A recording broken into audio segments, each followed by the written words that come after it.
반갑습니다. 오늘은 요한일서 2장 18절에서 29절 말씀으로 예수를 따르면서 거짓을 믿어도 될까라는 제목으로 함께 말씀을 나누겠습니다. 요한일서 2장 18절에서 29절까지고요. 제목은 예수를 따르면서 거짓을 믿어도 될까입니다.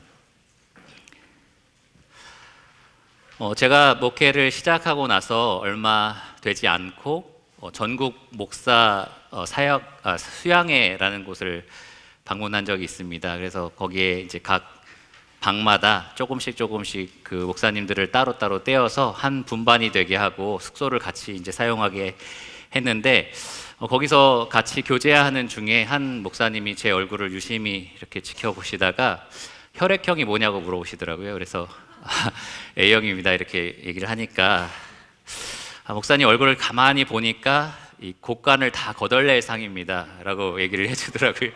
관상을 보니까 이 곡간을 다 거덜낼 상, 그러니까 돈을 모아놓지 못하고 자꾸 다 허비할 상이다 라고 얘기를 하시면서 자기는 관상만 보는 게 아니라 혈액형과 함께 보기 때문에 정확하다라고 얘기를 해주셨어요. 그래서 어이없으시죠? 그래서 저도 들으면서 정말 어이없다. 어떻게 목사님이 관상을 보지? 약간 이런 생각이 들면서 약간 어이없고 웃음이 막 나오고 그렇게 반응을 하니까 나중에 혹시 자기랑 개인적으로 얘기할 수 있겠느냐라고 하셔서 따로 부르시더니 아까 내가 한 말 좀 마음에 걸렸냐 이렇게 물어보셨어요. 그래서 좀 사과를 하시려나 보다. 목사인데 내가 이런 걸 얘기해서 미안하다 이렇게 이제 얘기하시려나 보다라고 했더니 뭐라고 하셨냐면 사람이 타고난 관상은 벗어날 수 없습니다. 하지만 목사님이 열심히 노력하면 운명은 분명히 바꿀 수 있습니다. 이렇게 얘기를 해주시더라고요. 그래서 내가 살면서 겪었던 가장 황당한 일 중에 하나다라는 생각을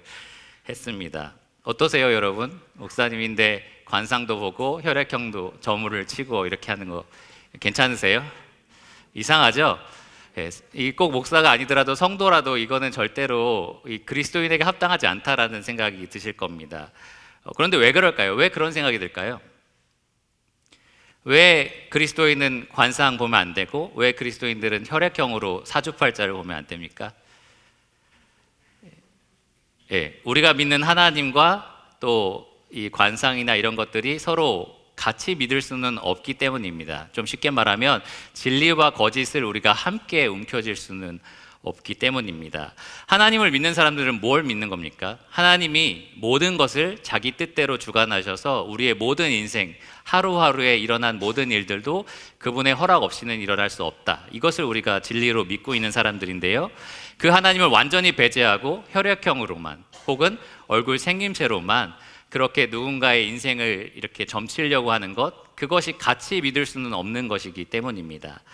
신자는 진리의 하나님을 따르면서 절대로 세상의 거짓을 함께 믿을 수는 없습니다.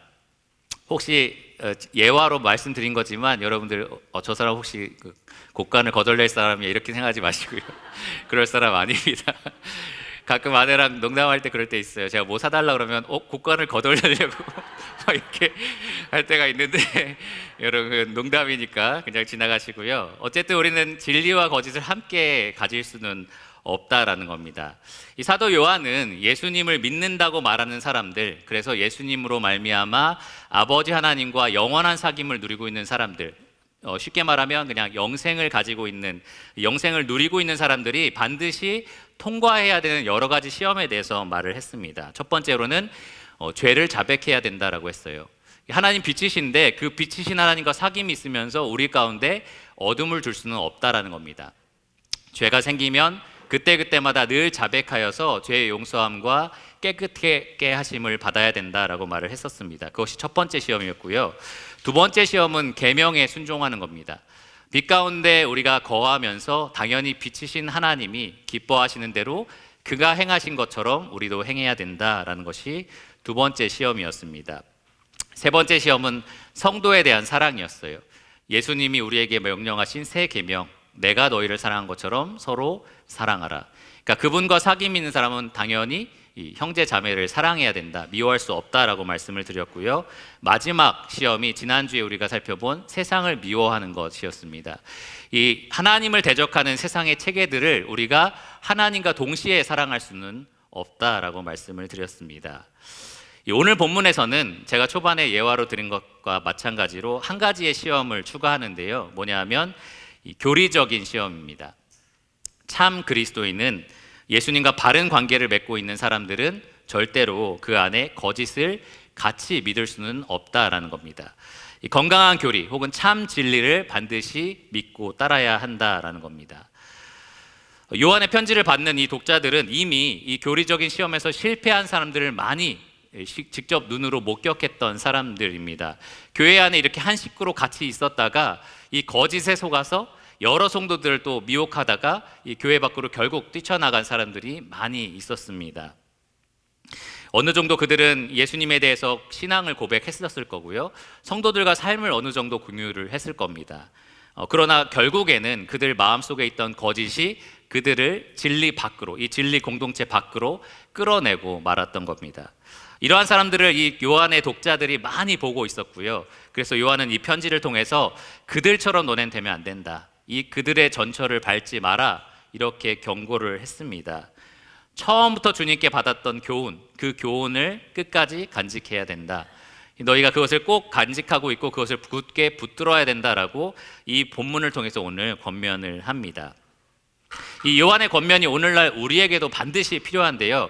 왜냐하면 여러분, 우리가 사는 지금 이 세상이 그 어떤 때보다도 거짓이 가득하기 때문입니다. 그래서 오늘은 저는 첫 번째 시간으로 이 예수님을 따르면서 거짓을 믿어도 될까, 이론편을 말씀을 드리려고 하고요. 다음 주에는 같은 본문으로 실전편에 대해서 말씀을 드리려고 합니다. 오늘이 이 본문을 통해서 원리를 배우는 시간이라면 다음 주에는 조금 더 구체적인 사항들, 그러니까 여러분의 자녀들이나 여러분들도 쉽게 속을 수 있는 거짓들, 예를 들면 뭐 진화론이 될 수도 있고요, 혹은 인본주의나 성 정체성에 대한 문제나 오늘날 기독교를 흔들고 있는 여러 가지 거짓에 대해서 다음 주에는 조금 더 실질적으로 살펴보도록 하겠습니다. 오늘은 원리편인데요. 그러면 먼저 본문을 제가 읽도록 하겠습니다. 요한일서 2장 18절에서 29절입니다. 아이들아, 지금은 마지막 때라. 적그리스도가 오리라는 말을 너희가 들은 것과 같이 지금도 많은 적그리스도가 일어났으니 그러므로 우리가 마지막 때인 줄 아노라. 그들이 우리에게서 나갔으나 우리에게 속하지 아니하였나니 만일 우리에게 속하였더라면 우리와 함께 거하였으려니와 그들이 나간 것은 다 우리에게 속하지 아니함을 나타내려 함이니라. 너희는 거룩하신 자에게서 기름 부음을 받고 모든 것을 아느니라. 내가 너희에게 쓰는 것은 너희가 진리를 알지 못하기 때문이 아니라 알기 때문이요, 또 모든 거짓은 진리에서 나지 않기 때문이라. 거짓말하는 자가 누구냐? 예수께서 그리스도이심을 부인하는 자가 아니냐? 아버지와 아들을 부인하는 그가 적그리스도니 아들을 부인하는 자에게는 또한 아버지가 없으되 아들을 시인하는 자에게는 아버지도 있느니라. 너희는 처음부터 들은 것을 너희 안에 거하게 하라. 처음부터 들은 것이 너희 안에 거하면 너희가 아들과 아버지 안에 거하리라. 그가 우리에게 약속하신 것은 이것이니 곧 영원한 생명이니라. 너희를 미혹하는 자들에 관하여 내가 이것을 너희에게 썼노라. 너희는 주께 받은 바 기름 부음이 너희 안에 거하나니 아무도 너희를 가르칠 필요가 없고 오직 그의 기름 부음이 모든 것을 너희에게 가르치며 또 참되고 거짓이 없으니 너희를 가르치신 그대로 주 안에 거하라. 자녀들아, 이제 그의 안에 거하라. 이는 주께서 나타내신 바 되면 그가 강림하실 때에 우리로 담대함을 얻어 그 앞에서 부끄럽지 않게 하려 함이라. 너희가 그가 의로우신 줄 알면 의를 행하는 자마다 그에게서 난 줄을 알리라. 첫 번째로는 예수님을 따르면서 거짓을 믿었던 이들, 거짓을 따랐던 이들에 대해서 살펴보도록 하겠습니다. 18절과 19절 또 22절과 23절에 부분적으로 나와 있는데요. 먼저 사도 요한은 오늘 본문을 시작하면서 뭐라고 시작을 합니까? 18절에 보면 뭐라고 부르죠? 아이들아 라고 부릅니다. 여전히 사도로서 자기의 돌봄과 가르침이 필요한 하나님의 자녀들이었던 거죠. 그래서 아이들아 라고 부르면서 새로운 가르침, 오늘 이 거짓을 멀리해야 된다라는 새로운 가르침을 시작했습니다. 그러면서 요한은 예수님을 따르긴 했지만 결국에는 거짓을 믿었던 사람들을 가리켜서 이렇게 불렀습니다. 바로 적그리스도 이렇게 불렀습니다. 여러분, 적그리스도라는 말을 이 교회에서 많이 들어보셨을 겁니다. 보통은 종말에 예수님 오시기 가까이 됐을 때 이 세상의 지도자가 되어서 많은 사람들을 하나님 대적하는 그러한 일들을 하게 하는 그러한 인간 지도자, 혹은 사탄의 최종 도구라고 생각을 하실지도 모릅니다. 다니엘서나 계시록의 그러한 적그리스도에 대해서 예언을 하고 있는데요. 하지만 그 적그리스도가 이 요한이 말하는 적그리스도는 아닙니다. 왜냐하면 본문에 보시면 요한이 말하기를 18절에 지금도 적그리스도가 일어났다라고 되어 있고요, 또 많이 일어났다라고 되어 있습니다. 한 사람이 아니라 많은 사람이고, 또 종말에 나타난 것이 아니라 요한이 편지를 쓰는 이 시점에 이미 많이 나타난 겁니다. 그럼 적그리스도는 누구냐? 이 다른 성경에 찾아보면 이 세번역 성경에 그리스도의 적대자라고 번역이 되어 있고요, 또 우리말 성경에는 그리스도를 적대하는 사람이라고 번역이 되어 있습니다. 그러니까 그리스도를 반대하는 사람들, 그리스도를 반대해서 다른 사람들도 그쪽으로 이끌어가는 그러한 거짓 교사들을 적그리스도다라고 말을 합니다. 요한은 18절에 보면 적그리스도가 오리라는 말을 너희가 들은 것과 같이라고 얘기를 해요. 이미 요한을 통해서든 누군가를 통해서든 이 경고를 받았던 거죠. 앞으로 적그리스도가 많이 일어날 거다라는 경고를 이들이 늘 받아왔던 겁니다. 신약 성경에 대표적으로 이것에 대해서 경고했던 사도가 있었는데 바로 사도 바울입니다. 사도행전 20장 29절에서 30절을 보면 바울이 이 장로들을 불러다가 이렇게 이야기를 했었습니다. 내가 떠난 후에 사나운 이리가 여러분에게 들어와서 그 양떼를 아끼지 아니하며 또한 여러분 중에서도 제자들을 끌어 자기를 따르게 하려고 어그러진 말을 하는 사람들이 일어날 줄을 내가 아노라. 그러니까 바울은 알았던 거죠. 내가 떠나고 나면 거짓 교사들이 일어나서 진리 가운데 있는 성도들을 끌어다가 자기들을 따르게 하는 그러한 사람들이 분명히 생길 거다, 이러한 경고를 했었습니다. 예수님도 하셨어요. 예수님도 마태복음 7장 15절에 보면 거짓 선지자들을 삼가라. 양의 옷을 입고 너희에게 나오나 속에는 노략질하는 일이라, 이렇게 경고를 하셨습니다. 그러니까 이미 이 1세기의 기독교인들, 이 그리스도인들이 많은 거짓 교사들이 생길 거다라는 경고를 받아왔고요, 요한이 이 편지를 썼을 때쯤 이미 그러한 사람들이 많이 있었던 겁니다. 그것도 교회 안에서 많이 일어났던 거죠. 적그리스도는 그럼 누구냐? 여기서 요한이 말한 적그리스도는 진리의 말씀을 들었지만 결국 자기가 믿고 있는 또 다른 거짓에 속아서 자기도 속을 뿐만 아니라 많은 성도들을 미혹시키고 결국에는 이 진리 공동체를 떠나갔던 그러한 거짓 교사들을 가리킵니다. 종말에 나타날 이 적그리스도, 그 적그리스도와 비슷한 점이 하나 있는데요, 바로 사탄의 도구가 되어서 예수님을 대적하는 일을 한다라는 겁니다. 히브리서 기자는 이런 말을 했었어요. 한번 빛을 받고 하늘의 은사를 맛보고 이 성령에 참여한 바 되고 또 하나님의 신선한 말씀과 내세의 능력을 맛보고도 타락한 자들이라는 표현을 했습니다. 그러니까 교회 안에 있으면서 정말 그리스도인 같아 보였고, 또 정말 내가 예수님을 경험한 것처럼 고백도 했었고, 또 이러한 말씀들을 같은 자리에서 늘 들어왔던 감동이에요, 이런 표현도 했었을 거예요. 근데 그러한 말들을 했던 사람 중에 이 같이 믿고 있던 거짓들 때문에 결국에는 속아 넘어가서 하나님을 떠나고 또 믿는 사람들을 미혹시키는 그러한 적그리스도들이 이 당시에 많이 일어났다라는 겁니다. 오늘날은 어떨까요? 오늘날에 이런 사람들이 없을까요? 오늘날에도 굉장히 많이 있습니다. 요한은 이러한 사람들이 많이 일어나는 걸 보면 확실히 마지막 때다라고 18절에 말을 했는데요, 이 마지막 때라는 것이 종말의 그 한 시점이 아니라 예수님이 오셨을 때부터 다시 오시는 그날까지 그 기간을 의미합니다. 우리가 그 기간 안에 지금 살고 있잖아요.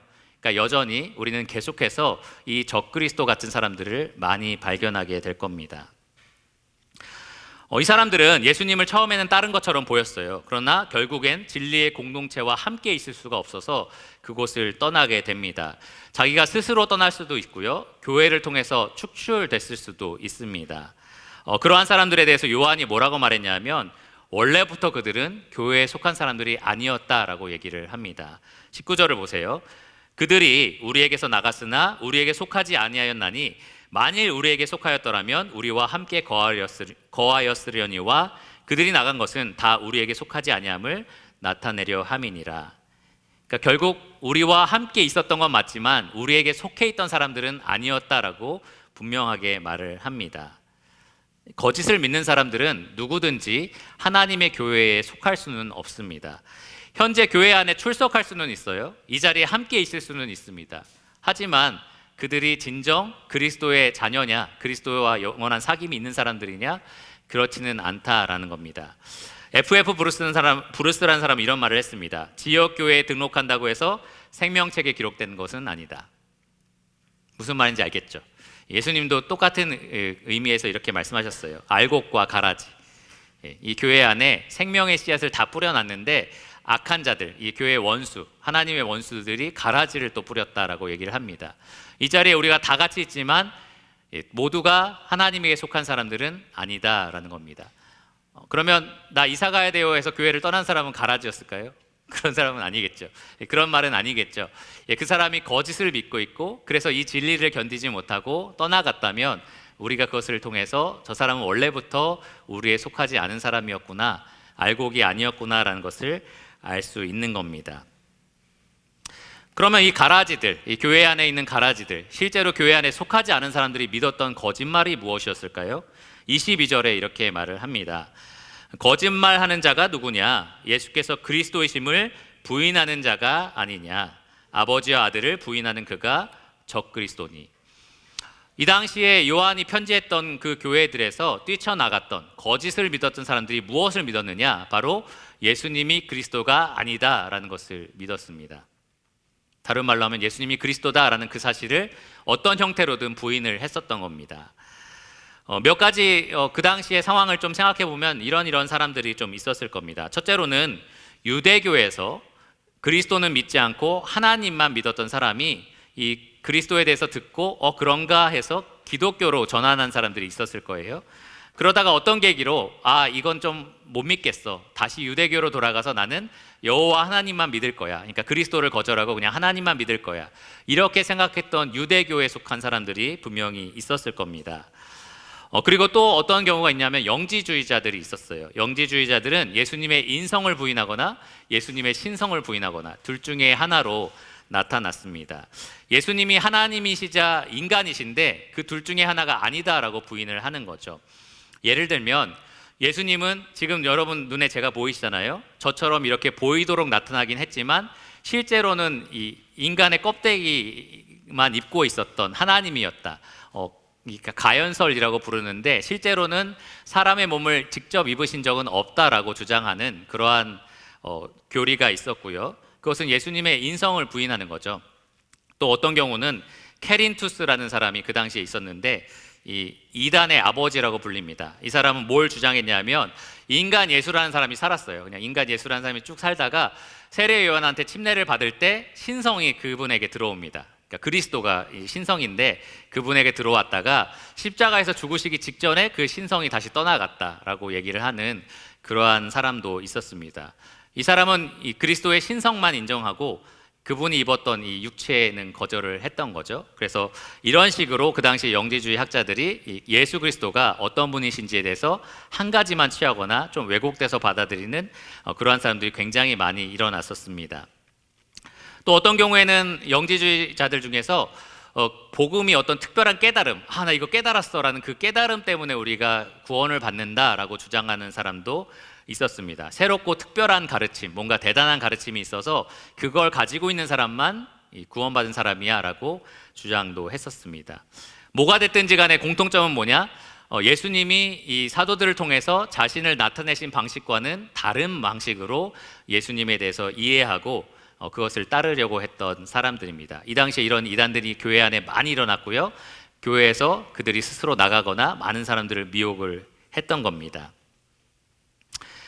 이 사람들은 아마 이랬을 거예요. 나는 예수님에 대해서 조금 다른 견해를 가지고 있을 뿐이지 너네들이 믿는 하나님 나도 똑같이 믿고 있어, 이런 식으로 주장했을지도 모릅니다. 근데 요한이 아주 분명하게 말을 합니다. 아버지와 아들을 모두 부인하는 자다, 그 사람들이 바로 적그리스도다라고 얘기를 합니다. 왜 그러냐?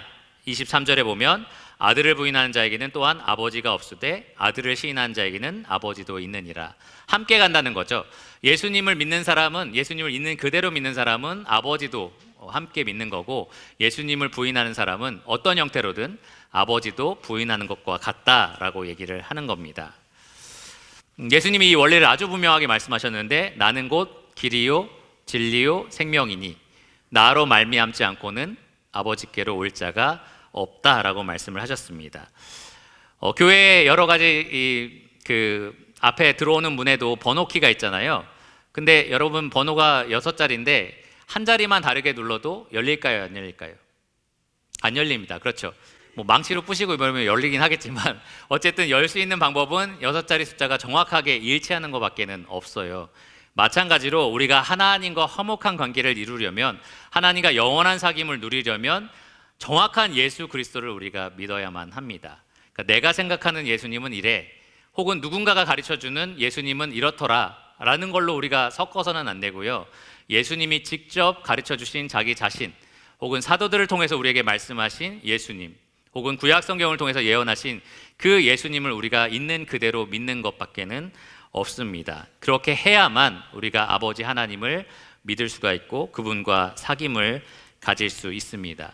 또한 예수님 플러스 다른 것들은 다 안 돼요. 예수님을 보충할 수 있는 무언가를 우리가 추가하는 것도 다 안 됩니다. 오직 예수 그리스도 그분 한 분만 가능합니다. 우리가 앞에 있는 번호 6개 말고 7, 8개를 치면 될지도 모르겠네요. 제가 이걸 잘 몰라서. 어쨌든 더 추가하는 것이 안 되는 것처럼 예수님에 대해서도 정확하게 그분 외에는 다른 것들을 우리가 추가해서 받아들이면 안 됩니다. 오늘날에 있는 수많은 우상들을 한번 생각해 보세요. 이단들. 하나님의 교회, 여러분 많이 들어보셨죠? 저도 고등학교 때 자취할 때 누가 노크하면서 하나님의 교회에서 왔다고 그래서 좋은 교회인가 보다, 하나님의 교회인데 이렇게 생각을 했었는데, 알고 보니까 예수님에 대해서 얘기를 해요. 홈페이지에 들어가 보면 예수님 십자가에 돌아가셔서 우리를 위해서 얼마나 희생하셨는지 다 써 있습니다. 근데 문제는 이 하나님의 교회의 교주인 안상홍이라는 사람을 재림 예수라고 같이 믿는다라는 겁니다. 그러니까 예수님 플러스 또 다른 대체물을 같이 믿는다라는 거죠. 그 외에도 여러 가지 이단적인 요소가 있지만 그들이 믿는 것은 이 성경이 말하는 그리스도, 그분만을 믿는 것은 아니다라는 겁니다. 신천지도 마찬가지죠. 교주를 믿고 있는 거고요. 몰몬교도 항상 복음 전하려고 깔끔하게 입고 다니지만 그들이 믿는 이 예수님 외에 또 다른 대체물 예수님도 그들이 전하고 믿습니다. 사도행전 4장 12절에 보면 천하 사람 중에 구원받을 만한 이름을 우리에게 예수님 외에는 주신 일이 없다라고 분명하게 말하죠. 근데 이 이단들은 예수님 인정하지만 그 외에 또 다른 대체 예수님, 재림 예수들을 같이 믿으려고 합니다. 여러분, 여호와의 증인과 천주교는 우리의 친척인가요? 기독교의 친척. 어떻게 생각하십니까? 그렇지 않습니다. 이 요한의 말에 따르면 그들이 바로 적그리스도와 같은 일을 하는 겁니다. 여호와의 증인은 예수님이 하나님이 만든 피조물이다라고 얘기를 합니다. 첫 번째 피조물 예수님이라고 얘기를 하는 거죠. 그러니까 우리가 믿는 예수님, 성경이 말하는 예수님과는 다른 말을 합니다. 천주교는 어떤가요? 예수님에 대해서 다 똑같이 얘기해요. 십자가에 돌아가시고 고난 주간 지키고 부활절도 지키고 다 똑같습니다. 그런데 예수님의 십자가 대속으로 충분하지 않기 때문에 죄가 전혀 없는 마리아의 기도를 빌어서 우리가 기도해야 된다라고 가르치기도 하고, 여러 가지 성례에 우리가 열심히 참여하는 것으로 우리의 묵은 죄를 다 씻어내야 된다라고 얘기를 합니다. 그러니까 성경이 말하는 예수님 외에 또 다른 것들을 추가를 하는 겁니다. 그러니까 이러한 여러 가지 비슷해 보이는 기독교 안에 있는 사람들을 우리가 함께 신앙을 공유할 수 없는 이유, 바로 성경이 말하는 그리스도와 다른 그리스도를 그들이 믿고 가르치기 때문입니다. 물론 그렇다고 해서 그들이 보면 막 돌 던지고 막 침 뱉고 이렇게 하라는 얘기는 아니에요. 우리가 인격적으로 대해야 되는 것, 그리고 이웃으로서 사랑하는 것은 마땅히 우리가 해야 될 일인 거죠. 근데 그것과 별개로 우리가 한 신앙을 공유할 수 있느냐, 함께 신앙을 공유할 수 있느냐라고 했을 때는 그럴 수 없다라는 겁니다. 왜 그렇죠? 진리는 거짓과 절대로 함께 할 수 없기 때문입니다. 우리가 거짓을 믿으면 조금씩 그 거짓이 우리를 진리 밖으로 밀어내기 때문입니다. 여러분, 인터넷 기사를 보시면 요즘에 기독교에서 하나의 운동이 일어나고 있어요. 에큐메니컬 운동이라고 부르는데 뭐냐면 기독교 교회 일치 운동입니다. 종파랑 아무런 상관없이 우리가 기독교라면 하나가 돼야 된다라고 해서 천주교도 그렇고 모든 교단 상관없이 다 하나로 기독교로 우리가 함께 예배드리고 모이자 이러한 운동이 일어나고 있습니다. WCC 같은 데서 그런 운동을 많이 하죠. 근데 그런 운동에 우리가 함께 선뜻 참여할 수 없는 것, 우리 다 같은 예수님 믿고 다 같은 하나님 믿잖아 라고 참여할 수 없는 이유, 아까 제가 쭉 설명한 것처럼 예수님이 말씀하신 예수님, 그러니까 성경이 말하는 예수님을 그들이 다 동일하게 믿고 있느냐? 그렇지 않기 때문에 그렇습니다. 인터넷에 보면 그런 경우도 있어요. 목사님이 막 절에 가서 설교하고 이 강단에 스님을 초대해서 스님이 여기서 설교도 하고 종교 대통합 운동 막 이런 것들을 하는데 뭐 인간적으로 우리가 서로 친하게 지내자 뭐 이런 것들로 막 사람들한테 칭찬도 받고 합니다. 근데 절대 그렇게 할 수 없다라는 거죠. 왜냐하면 제가 고집이 세서 그런 게 아니라 진리가 거짓과 함께 할 수 없기 때문입니다. 구약시대 이스라엘 백성들이 모세와 여호수아 때까지 굉장히 잘 하나님을 섬긴 것처럼 보였는데 갑자기 사사기에 가면은 완전 타락하잖아요. 갑자기 막 타락해서 막 하나님 버리고 우상 섬기고, 왜 갑자기 한 세대 만에 이런 일이 일어나느냐? 다른 데 이유가 없습니다. 하나님을 그들이 무조건 여호수아 죽었으니까 우리 하나님 버리자 이렇게 했던 게 아니에요. 하나님을 믿기는 믿는데 우리가 함께 살고 있는 이 이방 지역에 있는 신들도 좀 같이 믿으면 어때? 이렇게 하나씩 끼워 맞춘 겁니다. 그러다 보니까 점점 여호와 하나님을 밀어내면서 우상 숭배자들이 된 거고요. 그래서 그들이 사사기에 엄청난 타락과 또 심판을 받게 된 겁니다. 진리를 지키는 방법은 이 거짓을 섞지 않는 거예요. 여러분, 깨끗한 물에 한 방울의 검은색 잉크만 떨어뜨려도 그 잉크가 그 물을 다 더럽힐 수 있잖아요. 아주 깨끗한 생수에 독약 한 방울 섞고 제가 여러분한테 드린다면 어차피 물을 많고 독약은 한 방울인데 제가 마실게요 이런 사람 아무도 없을 겁니다. 그렇죠? 마찬가지로 진리를 우리가 지켜내려면 거짓을 절대로 섞어서는 안 됩니다. 요한은 그래서 이 진리와 거짓을 섞었던, 예수님을 따르면서 거짓을 믿었던 많은 사람들을 적그리스도라고 책망하면서 이렇게 그들에 대해서 경고를 했습니다. 그리고 나서 이제는 진리를 믿고 있는 사람들, 예수님을 따르면서 진리에 거하고 있는 사람들을 이렇게 부릅니다. 20절과 21절 또 26절과 27절에 이렇게 이야기를 합니다. 요한이 이 독자에게 뭐라고 말하냐면 내가 너희가 진리를 알고 있다는 것을 안다라고 얘기를 했습니다. 21절에 보시면 내가 너희에게 쓰는 것은 너희가 진리를 알지 못하기 때문이 아니라 알기 때문이요. 너희가 지금 진리를 알고 있다. 몰라서가 아니라 알고 있다. 그런데 이 미혹하는 사람들, 그들에게 속지 않기를 원하기 때문에 이것을 쓰는 거다라고 얘기를 합니다. 26절에 미혹하는 자들에 관하여 내가 이것을 쓴다라고 얘기를 했고요. 왜냐하면 어떤 거짓도 진리에게서 나오지 않기 때문이다라고 이야기를 했습니다. 그들이 말하는 모든 것들, 그 거짓들에 너희가 속지 않기를 바란다. 너희가 지금 알고 있고 가지고 있는 이 진리에 아무런 거짓도 섞지 마라라고 이야기를 합니다. 여러분 어떻게 알 수 있어요? 여러분 지금 제가 여러 가지 이단들 얘기했고 거짓들도 얘기했었는데 나는 지금 참 진리 안에 거하고 있습니다라는 걸 어떻게 확신할 수 있습니까? 요한은 어떻게 지금 이 독자들이 진리 안에 확실히 거하고 있다라고 확신을 했을까요? 이 본문에 보면 두 가지 증거가 있습니다. 두 가지 증거. 우리가 진리 안에 거하고 있다라는 두 가지 증거, 그것을 확신할 수 있는 증거가 있는데요. 첫 번째는 바로 처음부터 들은 것 바로 하나님의 말씀입니다. 24절에 기록되어 있는 처음부터 들은 하나님의 말씀입니다. 이 요한의 독자들은 전혀 새로운 가르침이 필요 없었어요. 여러분도 마찬가지입니다. 여러분은 전혀 새로운 가르침들 필요가 없습니다. 여러분들에게 필요한 것은 구약 성경을 통해서 가르쳐 주신 하나님의 말씀, 혹은 예수님이 직접 가르쳐 주신, 그래서 사도들이 기록한 신약 성경의 말씀. 그러니까 한마디로 말하면 여러분은 이 책만 아시면 돼요. 이 책 외에 또 다른 가르침, 또 다른 어떤 견해, 이런 것들이 필요 없다라는 겁니다. 여러분 이 책만 알고 계시면 됩니다. 그러면 저는 이제 공부 안 해도 되나요? 이렇게 생각하실 수 있는데요. 그렇지 않습니다. 우리는 예수님 말씀하신 것처럼 내가 분부한 모든 것을 가르쳐 지키게 하라라고 하셨잖아요. 그러니까 여러분 이 중에 여기 있는 모든 걸 알고 계시진 않잖아요. 일부만 알고 계시니까 모든 것을 알 필요는 있습니다. 하지만 이 책을 넘어가는 또 다른 지식이 여러분에게는 필요가 없다라는 거예요. 여러분에게는 모든 필요한 진리의 내용이 이 책에 기록되어 있습니다. 또한 우리는 예수님을 아는 지식에서 자라갈 필요는 있어요. 분명히 베드로가 말한 것처럼 우리는 계속해서 자라가야 합니다. 그런데 이 책 외에서 우리가 자라갈 필요는 없다라는 겁니다. 요즘에 도마복음, 유다복음 막 이런 거 갖고 나와서 사람들이 이 새로운 복음이다, 뭐 여기 성경에서 발견할 수 없는 이게 진짜 본질이다, 막 이런 강의들을 많이 하고 있는데 들을 필요가 없다라는 겁니다. 여러분에게 필요한 진리의 내용은 다 이 안에 담겨 있습니다. 새로운 것이 필요 없고요. 여러분은 오직 성경만 필요합니다. 하나님께서 처음부터 들려주신 이 하나님의 말씀만 여러분들에게 필요한 겁니다.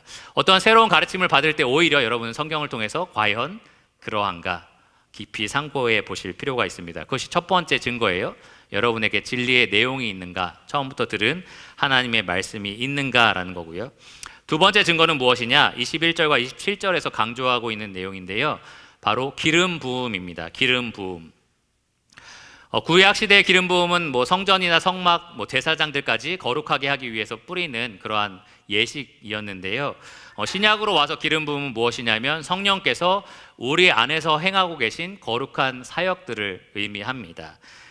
성령님께서 여러분 안에, 구원받은 여러분들 한 사람 한 사람 안에 다 들어와 계시고요, 그 성령께서 여러분 안에서 거룩한 일들을 행하고 계신다라는 거죠. 그것이 바로 여러분이 진리 안에 있다라는 것을 확신할 수 있는 방법입니다. 21절에 보면 요한은 이 성령의 기름 부음이 있기 때문에, 거룩한 자의 기름 부음이 있기 때문에 여러분이 모든 것을 안다라고 말하고 있어요.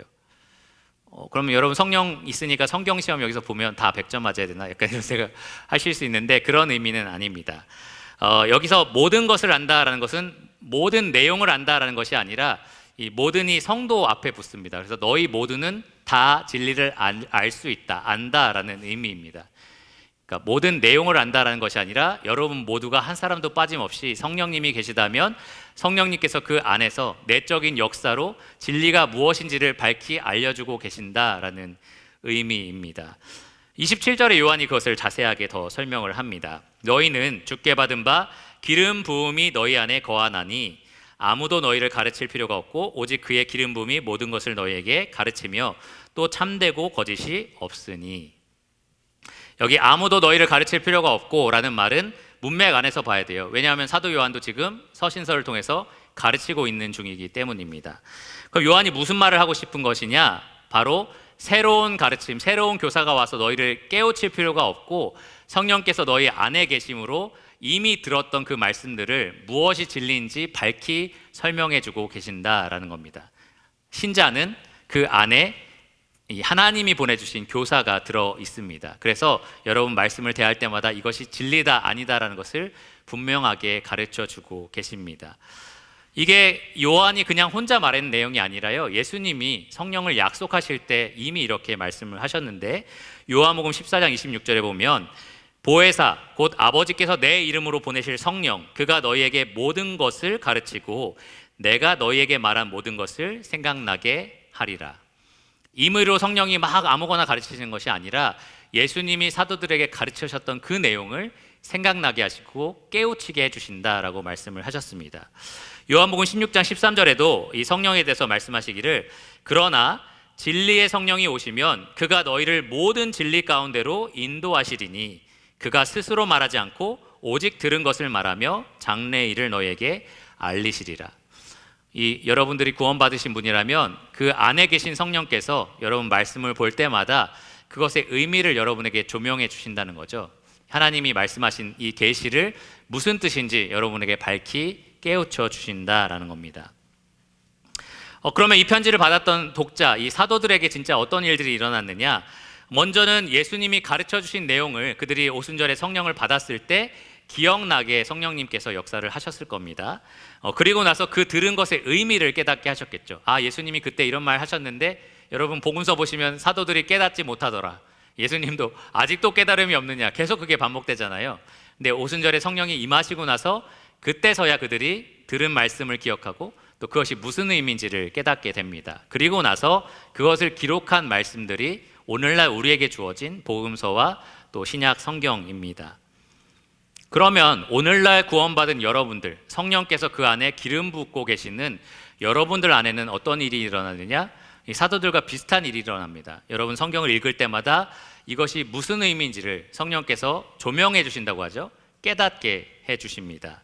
그리고 그 깨달은 말씀대로 살 수 있도록 소원을 주시는, 그런 살고 싶은 욕구를 주시는 분이 성령님이시고요. 또 그렇게 살 수 있는 능력을 더하시는 분이 성령님이십니다. 그러니까 여러분들이 진짜 진리 안에 있다라는 확신, 그 두 가지로 있는 거예요. 첫 번째로는 진리의 내용, 이 성경이 여러분에게 주어져 있다라는 거고요. 두 번째는 그 진리를 가르치시는 교사가 여러분 안에 살아 계신다라는 겁니다. 이 두 가지가 여러분이 지금 현재 진리 안에 거하고 있다라는 것을 확증해 주는 증거입니다. 그러면 우리는 현재 그럼 할 수 있는 일이 없느냐? 이 성령께서 다 하고 계시고 말씀이 있으니까 그럼 우리는 더 할 일이 없느냐? 그렇지 않습니다. 이 요한이 이 말씀을 통해서 성도들에게 강력하게 촉구하는 명령들이 있는데 바로 진리 안에 거하라라는 겁니다. 가지고 있는 성경을 통해서 또 성령의 역사를 통해서 계속해서 끊임없이 진리 안에 거하라라고 명령을 했습니다. 24절을 보시면 처음부터 들은 것을 너희 안에 어떻게 하라고 했죠? 거하게 하라. 거하게 하라라고 분명하게 명령하고 있고요. 28절에도 자녀들아 이제 그의 안에 거하라라고 말을 합니다. 여러분 어떻게 주님 안에 거하실 수 있어요? 눈을 감고 저 주님 들어갑니다. 이제 안으로 들어가고 있습니다. 이렇게 계속 하면 제가 주님 안으로 점점 들어가나요? 그렇지 않죠. 예수님이 제자들에게 말씀하신 것처럼 내가 아버지의 계명을 지켜 그의 사랑 안에 거하는 것 같이, 이렇게 말씀을 하셨잖아요. 그러니까 우리도 그의 계명을 지켜 그의 사랑 안에 점점 더 거하는 겁니다. 우린 이미 예수님 안에 속해 있는데 그 안에 계속해서 거하는 것, 더욱더 친밀한 만남을 갖는 것, 더욱더 친밀한 사귐을 누리는 방법은 바로 그분의 계명에 순종하는 것입니다. 그렇게 하려면 두 가지가 필요하겠죠. 첫 번째로는 계명이 무엇인지를 분명히 알아야 됩니다. 무엇이 하나님이 말씀하신 진리인가, 우리가 그것을 분명히 알아야 되고요. 두 번째로는 그 진리의 말씀에 따라서 우리가 순종을 하는 겁니다. 그래서 29절에 보면 의를 행하는 자라고 표현이 되어 있어요. 아는 것뿐만 아니라 행하는 자가 우리가 되어야 합니다. 우리가 진리를 아는 것, 그리고 그 진리를 행하는 것이 굉장히 중요한 이유는 오늘 말씀의 전체적인 내용을 통해서 분명히 제가 말씀을 드렸지만 바로 그것이 여러분이 예수님 안에 분명히 거하고 있다라는 확실한 증거가 되기 때문입니다. 그러니까 여러분이 예수님과 친밀한 사귐을 누리고 싶다면 이 진리를 멀리하고 진리에 대해서 무지하고 또 행하지 않으면서 나는 예수님과 친밀하게 사귀고 싶어요. 이것은 불가능하다라는 거예요. 그러니까 여러분 현재 지금 그분과 친밀한 영생을 누리고 싶으시다면 반드시 말씀을 알아야 되고요. 또 그 진리의 말씀대로 살아야 합니다. 좀 그렇게 살면 좋고 아니면 말고가 아니에요. 이건 굉장히 중요한 내용인데, 왜냐하면 최소한 여러분이 진리를 멀리하고 순종하지 않으면 최소한 여러분들은 하나님과의 관계에서 멀어진 채 형식적인 삶을 살 수밖에 없고요. 최악의 경우는 이 요한이 경고했던 적그리스도들처럼 내가 가라지였구나라는 것을 발견하게 된다라는 겁니다. 내가 결국에는 내 안에 있는 거짓으로 말미암아 진리에서 떠나게 되고요. 나는 원래부터 하나님께 속해 있지 않은 사람이었구나라는 것을 여러분이 발견하게 된다라는 겁니다. 28절에 보면 요한이 이것을 경고를 합니다. 이는 주께서 나타내신 바 되면 그가 강림하실 때에 우리로 담대함을 얻어 그 앞에서 부끄럽지 않게 하려 함이라. 요한은 지금 예수님이 다시 오시는 그날에 대해서 묘사를 하는데, 주님께서 나타나실 때 우리를 만나 주실 때 내가 담대하기 위해서 이 진리 안에 거하라 라고 명령을 하는 겁니다. 우리가 어떻게 예수님을 담대하게 만날 수 있을까요? 지금 이 순간 갑자기 나팔이 울리면서 우리가 다 하나님 나라로 올라간다고 생각하실 때, 만약에 주님 앞에 섰는데 내가 담대하게 주님 하면서 달려갈 수 있는 이유는 무엇입니까? 내가 그분과 확실히 관계를 맺고 있다라는 확신 때문에 그렇습니다. 그 확신이 있으니까 내가 주님을 담대하게 두려움 없이 만날 수 있는 거예요. 근데 내가 늘 진리 안에 거하지 않고 멀어진 채로 살아왔다면 정말 주님이 오신 그날에 담대하게 만날 수가 없다라는 겁니다. 이 요한의 표현에 따르면 부끄러워질 수 있다라는 거죠. 근데 여기 부끄러워질 수 있다는 것은 주님 죄송합니다. 성경도 잘 못 봤고요. 좀 제가 열심히 안 살았네요. 이러한 부끄러움이 아니고요. 마태복음 7장 23절에 예수님이 묘사한 이 부끄러움입니다. 예수님께서 그의 제자들을 만났을 때 하신 말씀, 내가 너희를 도무지 알지 못하니 불법을 행하는 자들아 내게서 떠나가라. 바로 이 부끄러움입니다. 나는 예수님을 안다고 생각했는데, 나는 늘 말씀을 들어왔고 이 가운데 소속되어 있다고 생각했는데, 정작 예수님 앞에 섰을 때 예수님이 나를 모른다라고 부인하는 그러한 부끄러움, 그러한 수치를 당할 수 있다라는 겁니다. 그래서 이게 중요합니다. 내가 진리 가운데 늘 거한다는 것, 진리를 늘 알아야 된다는 것, 그것을 늘 실천하기 위해서 노력해야 한다는 것, 그것이 이만큼 중요합니다. 여러분이 하나님을 만날 수 있는 담대함을 얻게 하기 때문이고요, 또 늘 일상 가운데 친밀한 관계를 풍성하게 누릴 수 있게 해주기 때문입니다. 그러니까 여러분, 처음부터 들었던 이 말씀에 거하기 위해서 끊임없이 노력하시기 바랍니다. 말씀을 멀리하지 마시고 늘 가까이 대하시기를 바랍니다. 여러분 안에는 성령님께서 살아계셔서 말씀을 읽을 때 그것을 가르쳐 주세요. 여러분에게 실천할 수 있도록 그런 소원과 능력을 더하고 계십니다. 그러니까 여러분이 할 일은 부지런히 말씀을 찾고 그 말씀을 대하는 겁니다. 여러 가지 거짓들을 찾지 마시고 오직 하나님의 말씀을 여러분 영혼에 먹이시기를 바랍니다.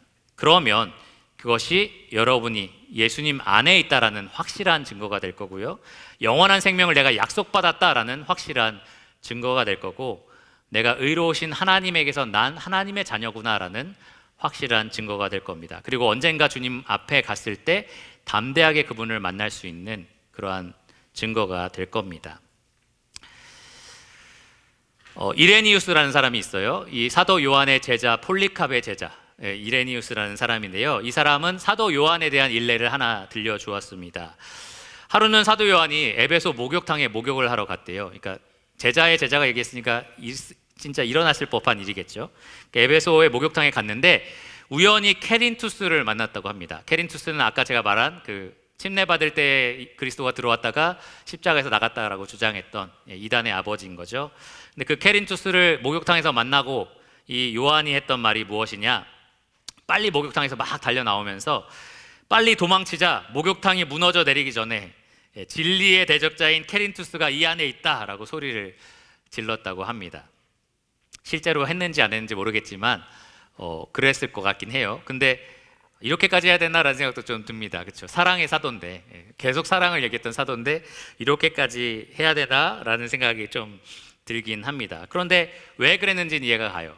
이 요한은 마지막 사도로서 자기가 진리를 끝까지 고수해야 된다는 것, 그리스도의 교회, 이 성도들이 어떻게든 진리 안에 머물러야 된다는 것에 막중한 책임감을 가졌을 것 같습니다. 히브리서 13장 17절에 말하는 것처럼 마치 그 영혼들을 자기가 나중에 청산할 것처럼 그러한 무거운 책임감을 가지고 그렇게 소리 지르면서 목욕탕 밖을 나간 것 같습니다. 아마도 요한은 자기가 돌보는 영혼들 중에는 그 누구도 예수님 앞에 갔을 때 난 널 모르니까 내 앞에서 떠나라, 이러한 그 부끄러움을 당하지 않기를 간절히 원했을 겁니다.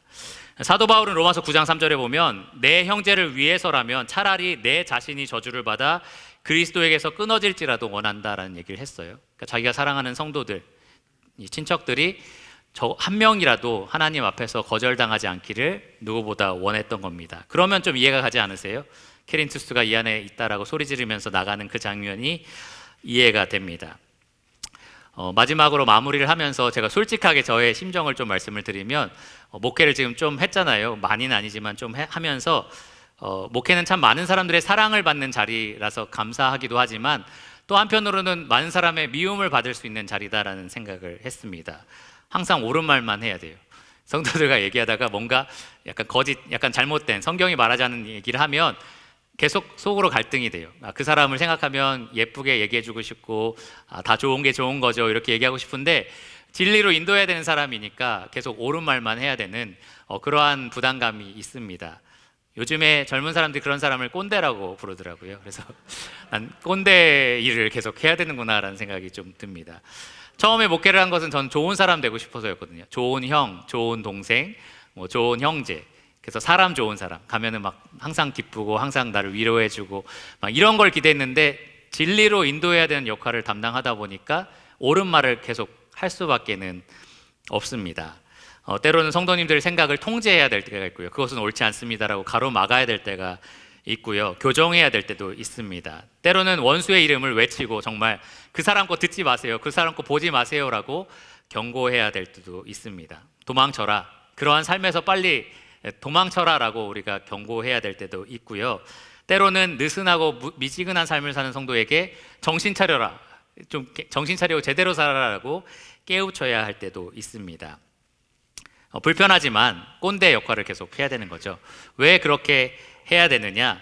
저도 마찬가지입니다. 이 사도 요한이나 바울처럼 여러분들 중에 또 아래층에서 이 말씀을 듣는 사람 중에 또 여러분의 자녀들 중에 단 한 사람도 주님 앞에 섰을 때 나는 너를 도무지 알지 못한다. 이러한 부끄러움을 아무도 당하지 않기를 바라기 때문입니다. 사랑하기 때문인 거죠. 정말 사랑하기 때문에 정말 진리로 여러분들을 인도하기를 원합니다. 제가 원하는 어떤 제가 생각하는 진리가 아니라 우리가 처음부터 들어왔던 이 성경 말씀을 통해서 이 성령의 깨우침을 통해서 여러분들을 어떻게든지 진리 가운데 머물게 하기를 누구보다도 원합니다. 그래서 때로는 성도님들을 위해서 기도할 때, 기도 제목 가지고 기도할 때 이분은 조금씩 진리 밖에서 맴도는 것처럼 보인다라고 느낄 때 마음이 굉장히 무너지고요. 또 어떨 때는 그 성도님의 자녀들을 볼 때에 이 자녀는 지금 분명히 이 교회 안으로 점점 들어오는 게 아니라 밖을 향하여 조금씩 나가고 있는 게 보이는데 라는 생각이 들 때 이번 주에는 정말 말씀을 준비하면서 좀 눈물도 나더라고요. 정말 안타깝다라는 생각이 들었습니다. 여러분, 이것은 우리가 함께 힘써야 될 일인데요, 우리가 진리 가운데 거하기 위해서 정말 열심히 노력을 해야 됩니다. 여러분, 부지런히 여러분 스스로에게 진리를 가르치실 뿐만 아니라 자녀들에게도 진리를 가르치시기를 바랍니다. 자녀들 손을 붙잡고 진리가 전해지는 자리 앞으로 나오시기를 바랍니다. 제가 어느 날 수요일 날 앉아서 설교를 듣다 보니까 앞에서 설교를 하는데 뒤에서 대답을 누가 하는 거예요. 그래서 누군가 하고 이렇게 뒤를 보니까 한결이더라고요. 그래서 이 설교를 듣고 대답을 하네라고 해서 굉장히 놀랬고요. 또 지난 주일에 제가 설교할 때는 저 뒤쪽에서 찬율이가 고개를 끄덕끄덕 하더라고요. 그래서 이게 듣고 있는 거구나라는 생각이 들면서 우리 애들이 정말 많이 컸다. 우리 애들이 어렸을 때는 뭐 그냥 지루해서 자기도 하고 눕기도 하고 했는데 이제 다 듣는구나. 처음부터 끝까지 다 듣지는 못해도 중간중간에 진리를 듣고 있구나라는 생각이 들었습니다. 그러니까 여러분, 그 아이들을 계속 진리로 끌어당기시기 바랍니다. 붙잡고 진리가 전파되는 그 현장으로 데리고 오시고, 그게 어렵다면 TV 앞으로 가서 그 진리를 함께 볼 수 있도록 계속해서 인도해 주시기를 바랍니다. 우리가 2021년 함께하는 2021년으로 계획을 세웠는데 다른 목표가 아니에요. 우리가 진리 안에 거하기 위해서 함께 힘쓰자라는 내용입니다. 성도들이 함께 진리에 있자라는 생각으로 서로를 위해서 기도하고, 또 말씀이 전해지는 자리자리마다 우리가 빠짐없이 참석하면서 여러분 중에 한 사람도 이 진리 밖으로 뛰쳐나가지 않고 하나님 나라에 갔을 때 한 사람도 내쳐지지 않는 그러한 은혜가 우리 교회에 가득하기를 간절히 원합니다. 여러분, 그것을 원하시죠? 정말 한 사람도 잃어버린 바 되지 않기를 원하시죠? 정말 우리가 그렇게 진리 가운데 늘 풍성하게 거했으면 좋겠습니다. 그럴 때에 우리의 일상이 풍성한 영생의 즐거움으로 충만해질 거고요. 또 우리가 주님 만날 때에 언제가 됐을지 모르지만 그때가 언제라도 우리는 담대하게 주님을 만날 수 있을 겁니다. 그러면 기도하고 말씀을 마치겠습니다.